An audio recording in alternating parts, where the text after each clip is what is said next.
Luke chapter 22.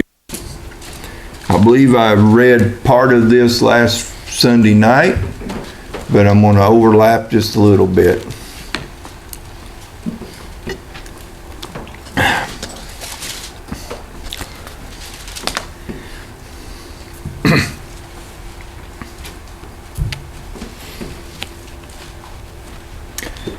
I'm going to profess the goodness of God before I get started. I've had a little cough this morning, but I know God's got this morning, okay? Because I give it to Him and I know He's got it. So before we ever start reading His Word, I'm going to testify of His goodness. Because that's what we're supposed to do. We're supposed to walk on faith on what we've asked Him to take care of. And I know He will. So anyway, Luke chapter 22, starting with verse 47.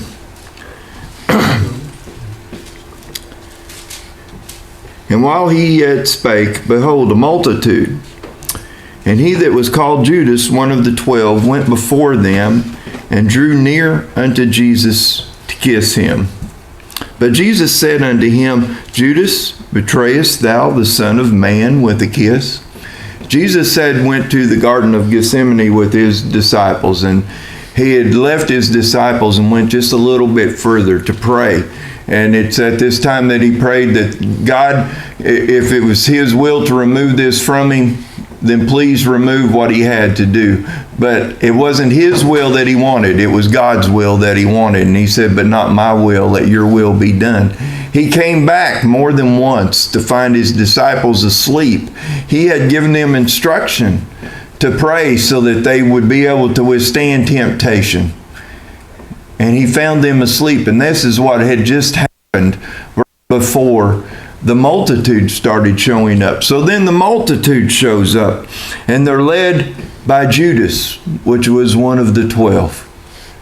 Judas was one of the selected disciples that Jesus called, along with Peter, James, John, not Mark, but you get the picture. And Andrew, that's the one I was trying to think of, and all the rest of them, Matthew. I shouldn't have started naming all of them. Now I'm standing up here and I know I'll forget some. But anyway, Judas was one of those 12. Judas had a problem. He had a problem with greed. He had a problem with wanting more and more money, more and more things. And this is a common problem in our world today. People do a lot of things that they know they shouldn't do because of greed, because of want.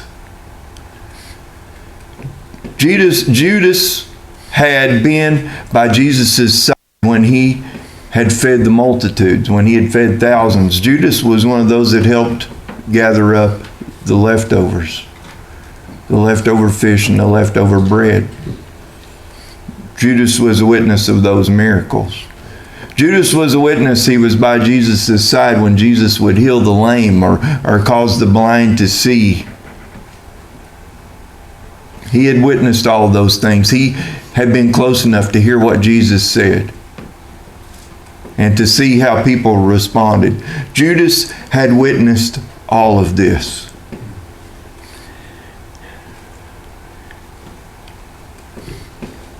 He had been a part of Jesus' ministry when Jesus would go and teach. They didn't have microphones back in the day, so if there was 100 people or 1,000 people, the way that everybody would be able to hear what Jesus said is the disciples would scatter out among the crowd. And they would be close enough to Jesus so they could hear what Jesus would say, and then they would repeat it, so that the people further out, and if there was enough people, there'd be another layer, another ring of disciples or followers, so that they could repeat what they heard, so that the multitude could hear what Jesus said. Judas was one of those people that repeated the words of Jesus, so that people could hear it and be changed. Judas had been a part of Jesus' ministry.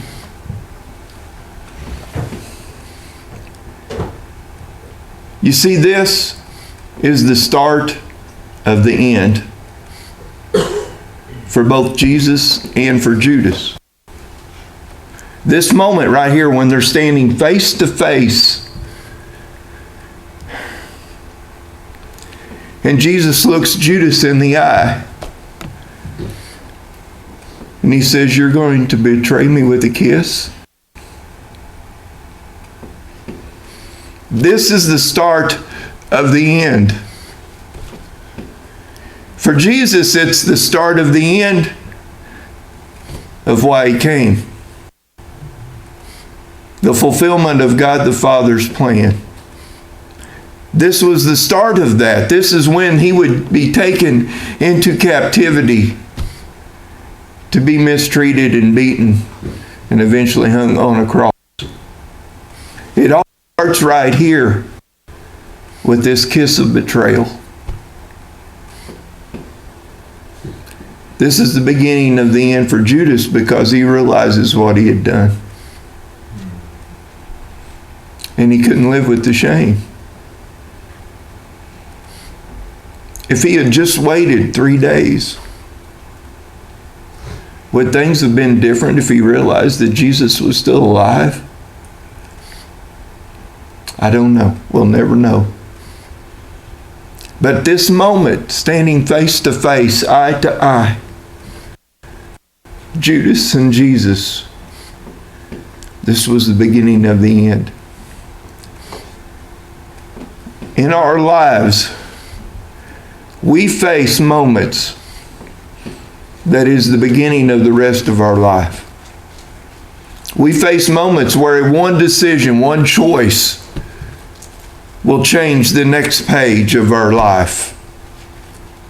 It will change things forever. We'll never be able to go back. And I'm the kind of guy that I wonder what is going through people's minds. Because people sometimes do some really stupid things.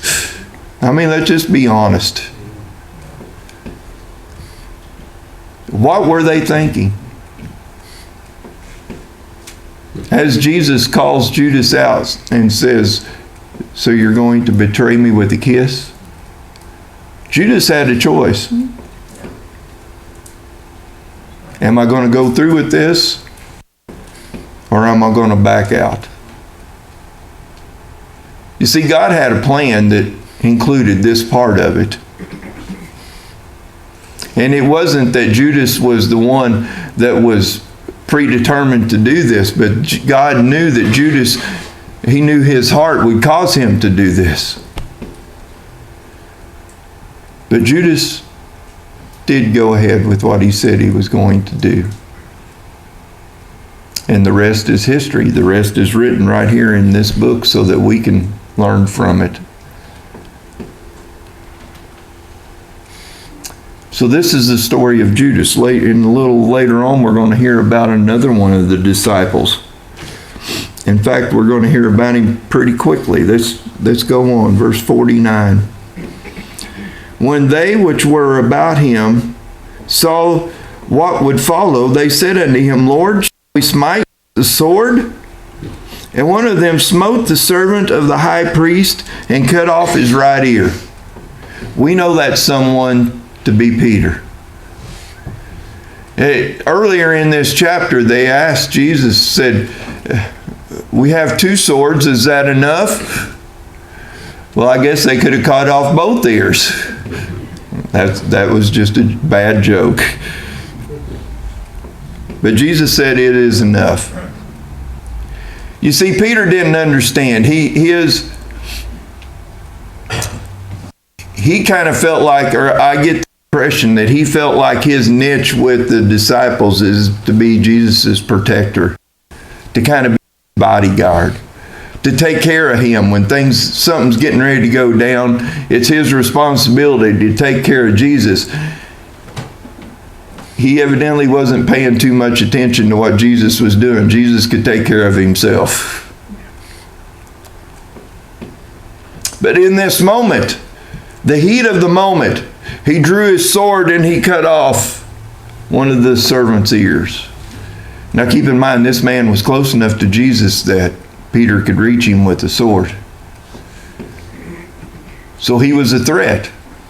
He was a threat to what Peter thought was going to happen. See, he was wrong. And sometimes in our haste to do something, we're wrong.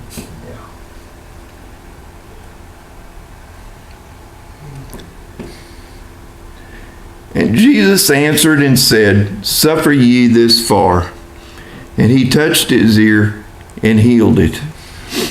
In the commentaries that I studied on this, Jesus wasn't speaking to Peter. He was speaking to the multitude. It's a question. Please forgive my disciple. Please excuse him.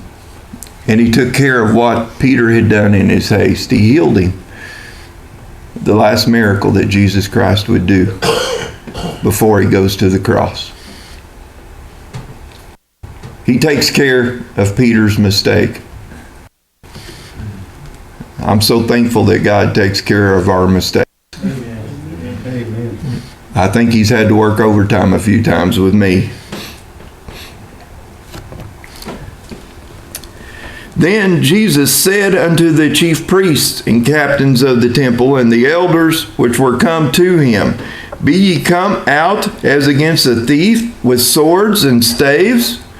When I was daily with you in the temple, ye stretched forth no hands against me. But this is your hour and the power of darkness. All of the rulers, all of the chiefs, all of the people that were teachers in the synagogue and in the temple, they came out for this moment. These are the very people that should have recognized Jesus for who he really was. And yet they are leading the mob to come out and to capture the Son of God. They too are fulfilling God's plan. But they don't mean it for good. They mean it for evil. This guy is a threat to our way of life, to everything that we have built up. He is a threat to it. He must go. And Jesus recognized it. He called them out. He says, I was with you every day in the temple. You heard me teach. You saw everything that I did. And you didn't raise a hand there. In a way, he's asking them, why now? Why here? Jesus already knew the answer to that. They feared the people. You see, the people seen Jesus. They saw the miracles. They heard. They might even ate some of his food that he made, created, when he blessed it. If they would have tried to take Jesus in the synagogue while he was teaching, they would have had a big problem on their hands. And so to them, it was safer to do it this way. Jesus, a man of peace, with just a handful of his disciples with him. Yeah, a multitude of people should be enough to take them.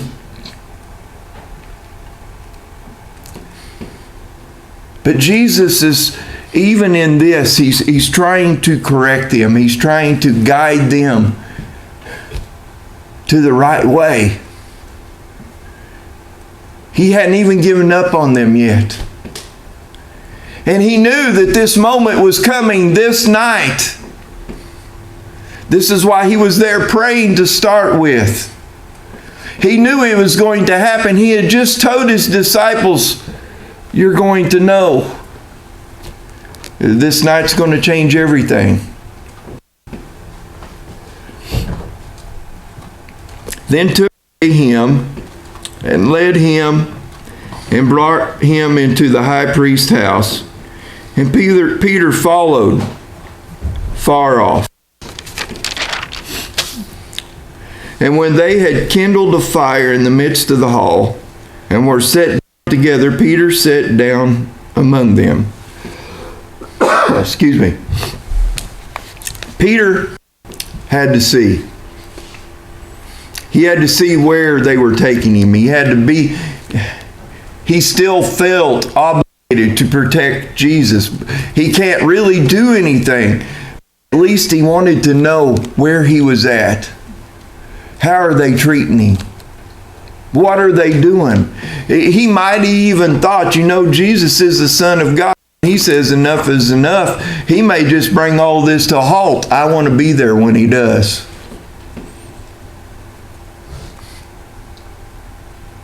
But Peter stayed in the shadows. He didn't get real close. He just was spying, basically. Just to get a glimpse and to see so that he could hear what was being said and see what was going on. And so they built a fire to stay warm, to warm their hands. And so Peter just tried to stay among them. He too sat down with them just to see what was going to happen. But a certain maid felt him as he sat by the fire and earnestly looked upon him and said, "This man was also with him." And he denied him, saying, "Woman, I know him not." In verse 33, Peter said, and he said unto him, "Lord, I am ready to go with thee both unto prison and to death." Peter vowed his dedication to Jesus Christ. He said, "I will follow you. He's basically saying, I will never deny you. I will always be by your side. I will help you through all of your hard times. You can count on me, Jesus."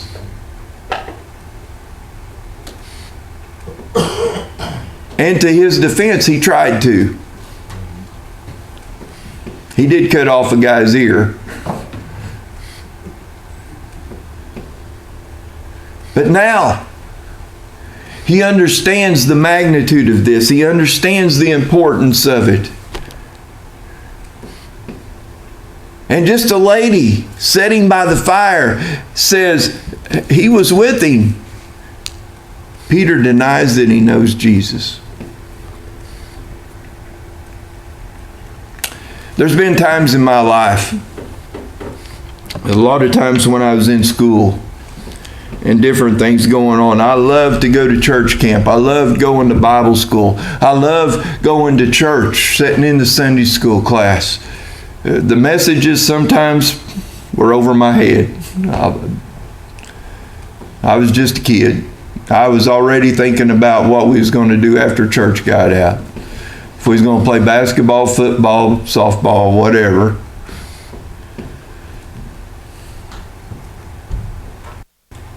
You see, my heart wasn't where it needed to be. And Peter thought that his heart was where it needed to be, but it's proving that it wasn't. He denied that he even knew Jesus. There were times when I was in school that all the cool kids would have a comment or something, and I didn't just come out and say that I don't know Jesus, but I didn't act like I knew him. There's not much difference there.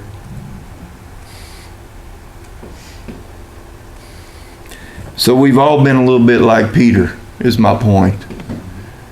We shouldn't be too much judgmental on him.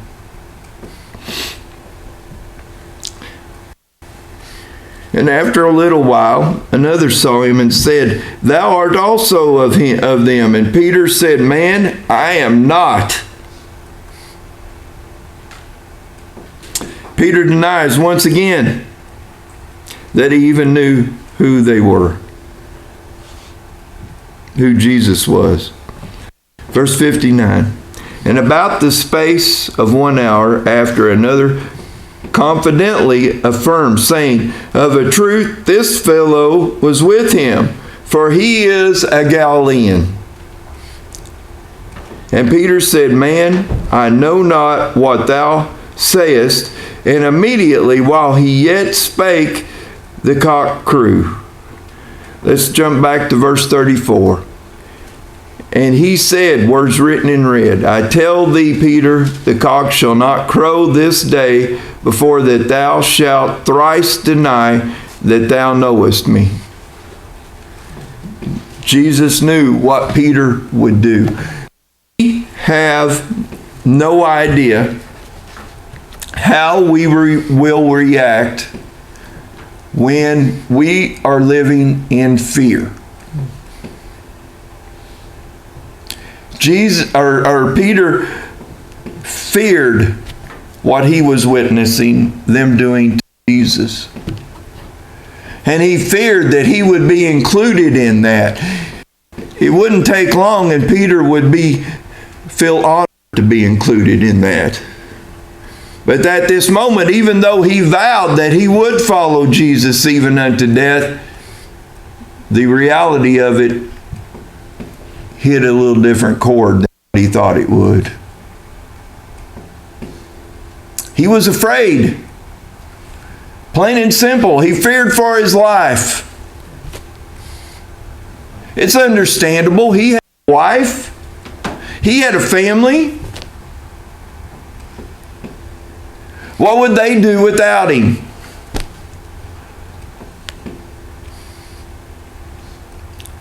It's understandable. But he had done just exactly what Jesus said that he would do.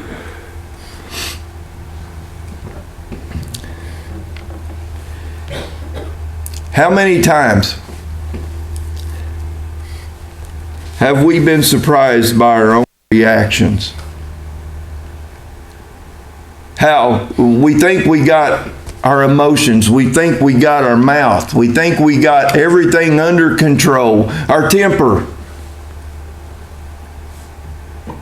We think we have all of these things under control, and then something happens, and before we even realize what we've done, the things that we had thought that we had under control comes to the surface. This is what happened with Peter. In the moment of fear, he found out that he wasn't as devoted to Jesus as he thought he was. But see, there's something even worse that we're getting ready to read about. Verse 61, and the Lord turned and looked upon Peter.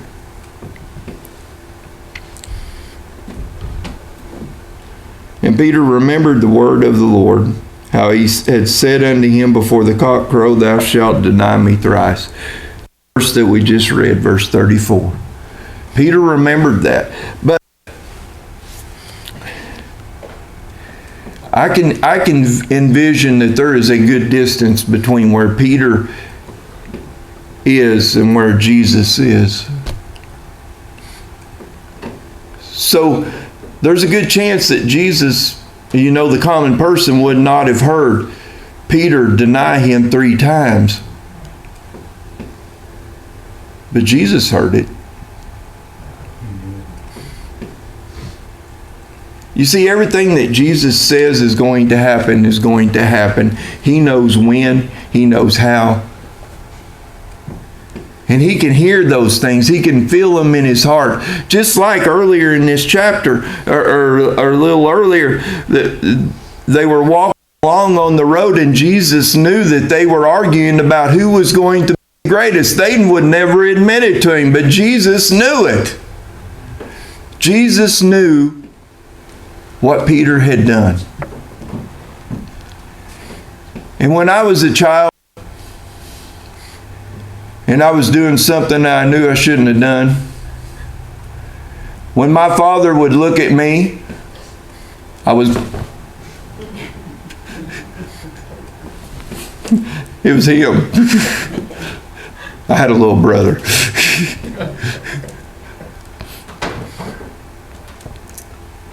And I remember how that made me feel. You magnify that about 10 times on how that would make Peter feel. By just doing what it was that Jesus had told him he was going to do. And he said he would never do it. And then he did it, and Jesus raises his head and just looks at him. We mentioned earlier when we was talking about Judas, when he was face to face with Jesus and they were eye to eye, he had a choice on what he was going to do next. He had a choice if he was going to go ahead and kiss Jesus on the cheek, or if he was going to turn around and walk away and say, nope, this is the wrong guy.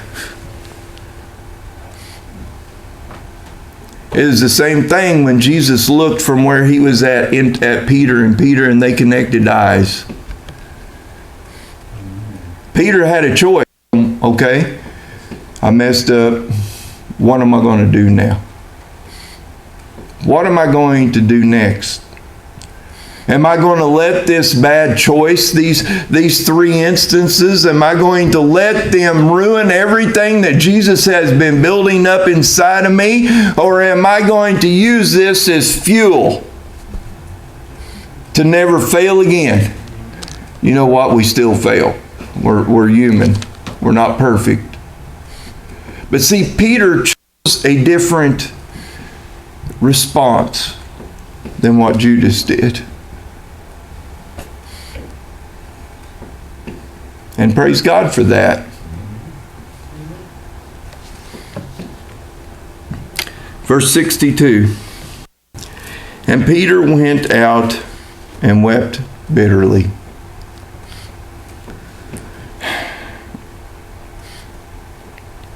Peter was not a sit around and wait till something happens kind of guy. He was the one that jumps in and says, okay, this is what we're going to do. We're going to get this done. I know when I was working out in the field, there was a lot of things that I did not like to do. I'd always do those first. I'd try to get done the things I didn't like doing so that I could enjoy the rest of it. Let's knock out the bad stuff first and get it out of the way. I know I'm weird, but it worked for me. There's a lot of things serving Jesus that we're afraid we might have to do. Oh, all right? But we're not the ones that determines what those things are. We like to. We'd like to say, I'll do this, this, this, and this for you, Lord. That's what I'm good at. Let me know how that works for you. I can tell you how it's going to work. Not so good. Peter thought he had a servant's heart. If you asked him, he would have told you. He told Jesus, I will serve you, I'll follow you even unto death, into prison or into death. You can count on me. But now here he is, he's weeping bitterly. Because he just did what Jesus said he would do. Sometimes in our lives, we must fail miserably. You know what I'm talking about? Sometimes we must fail miserably so that we get our heart to the place to be receptive to what it is Jesus wants to do in us. Because if we try to do things our way, most of the time it don't turn out so good. In Sunday school class this morning, we was discussing what it means to be a servant. And the very first thing that we must have is we must have a servant's heart. He is greater than we are. He is more important than we are. We are nothing but a molded piece of clay. We are a vessel that He has chosen to carry what He fills us up with. To the multitudes, to the people in our lives, to everything, everywhere that He wants us to go. We have been chosen for a purpose. That does not mean that everything is going to go smoothly. Sometimes we fail, but He never does. He will take our failures and He will turn them into something beautiful.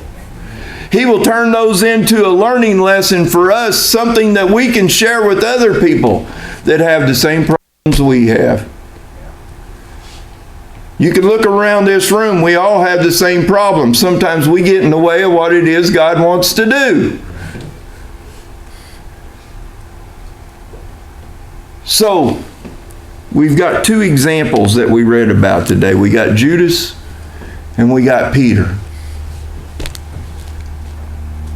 I'm not asking you to compare yourself to Judas, but I am asking you to look at how he failed, on what he did, and just see where a different choice here or a different choice there would have changed everything. And then look at Peter the same way. He had a heart to serve. Or he thought he did. But just a different choice here or a different choice there would have turned out differently. But you know, the common factor in all of this is it was all to fulfill God's will and God's plan. It was all necessary for God's plan to be fulfilled. So don't get discouraged. Don't beat yourself up when things don't go the way you thought they should. Just keep right on the fight. Continue allowing Jesus to do things through you that you know you can't do yourself. That's a wonderful feeling when that happens. This book is full of examples of what not to do and what to do.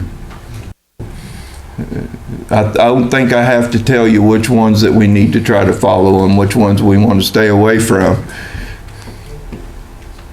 But the choices are ours. Pray about the choices that you make and make the right choice. Does anybody have anything to add or